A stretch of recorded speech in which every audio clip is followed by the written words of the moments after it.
So that is a big issue, spirituality and religion. We hear it all the time. Upwards of 22% of Americans now define themselves, if you ask them on polls, they identify themselves as spiritual but not religious. And on the one hand, that's very positive. The negative part is it would say spiritual but not consent. Therefore spiritual, but I'm not really going to transform my faculties and allow that presence. So we have to be careful about this. There's a positive and a negative aspect when people say spiritual but not religious. What they're trying to get at, in a positive sense, is that when they look at typical exoteric forms of religion, they don't identify with them, they don't speak to them. And many times because they're not aware of the contemplative side of that. But in any event, some of the pre-rational forms of religion don't speak to them, and that's probably understandable. And by spirituality, it means a personal, immediate, direct awareness, not mediated by dogma, myth, or church. The negative side that we have to be careful about is what Father Thomas is bringing up. That if you really think about spirituality, any spirituality that lasts beyond your experience of it is going to be a religion. I mean, religion is just spirituality that continues on.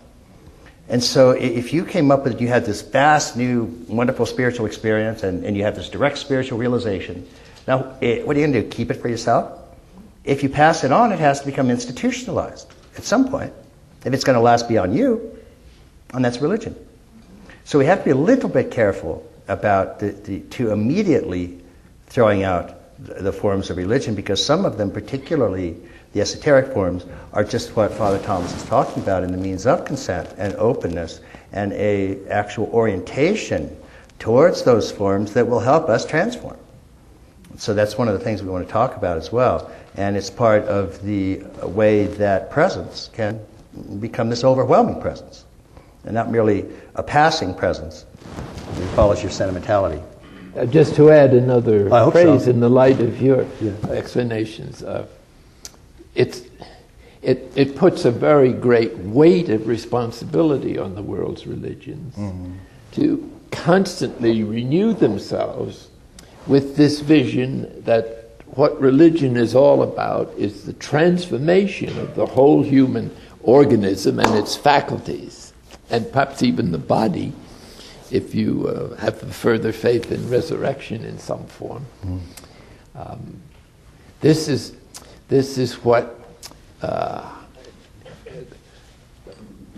is crucial in our time, that the religions of the world emphasize the contemplative mention, or the direction in which the religion is moving, or the purpose behind the ritual, or the prayers, or the everything.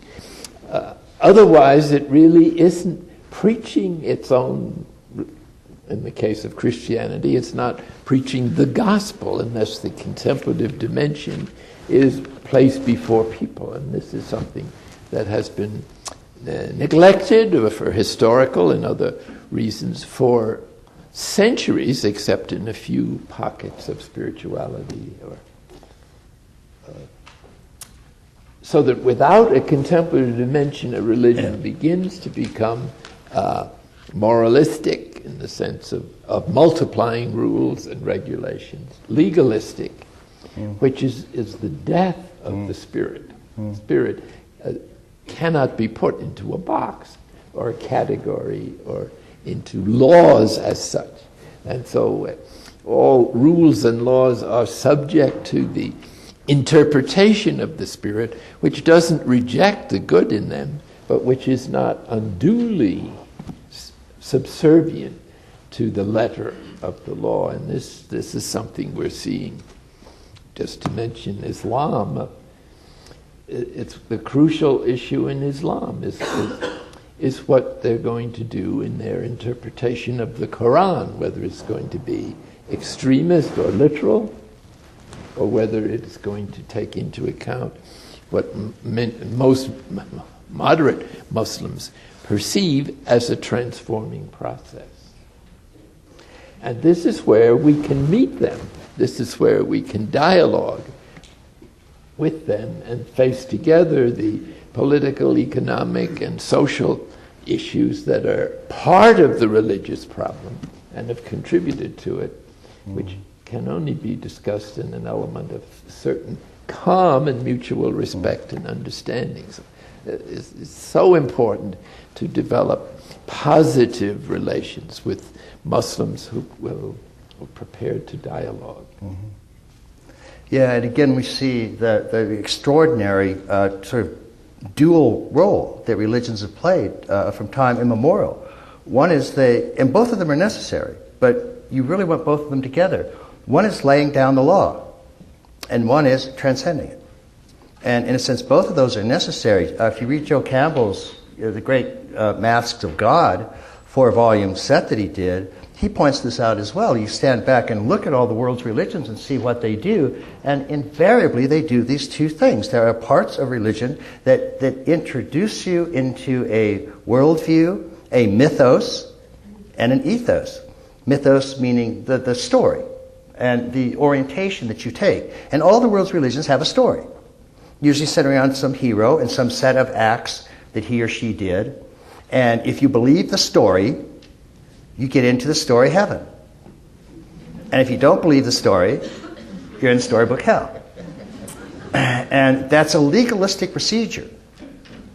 If you take the sacraments and say yes at this point and do that correctly, then you're safe. If you break the law, you're in a lot of trouble. Now, that's one part of it, and frankly, human beings need a story. They need an orientation, and religion has always helped to do that. But there's always been, from the beginning, another aspect of religion. And if the first part is a way to help you, in a sense, live, the second part is a way to help you die. It's a way to help you get over the law, to transcend the mythos. And there it cuts at right angles. And there it's not a matter of law, it's a matter of direct inward insight, awareness, and experience, grace and revelation. And that typically is the contemplative path. And it cuts at right angles to the law, and it cuts at right angles to the story. And it goes deeply into a phenomenology of consciousness, and deeply into your own awareness, and the training of faculties and the transforming of faculties, as Father Thomas has described. Once you take that right-hand turn into the heart and into consciousness, the contemplative paths around the world start to have a great deal of similarity. They're not identical, but they get very, very similar because they're cutting into these direct, universal faculties that men and women have, and not the different stories that these faculties have told. You can't get the world's religious stories to agree. There's the Jesus story, and there's the Muhammad story, and there's the Shinto story, and so those stories are never going to line up. And if you're only believing in the story, then you're going to be ethnocentric. So if you are following the Bhagavad Gita, then nobody comes to liberation except by way of me, says Krishna. And if you're following the Muslim story, nobody comes to realization except by way of Allah and his prophet Muhammad. There's a contradictory stories wherever you go. And if you're going to identify with the story, then you're going to be rather hell-bent on erasing other people's stories.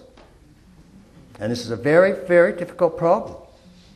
But once you take a right turn and cut straight into consciousness and straight into the heart, there awaits direct realizations that are not storybook bound, but bound to this presence, overwhelming presence of love and awareness and radiance that outshines the stories, outshines the myths, and outshines your own separate self.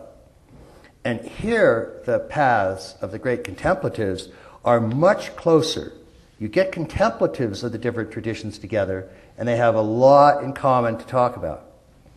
And so, of course, what we want to be able to do is look at both sides of religion and be able to incorporate both of them.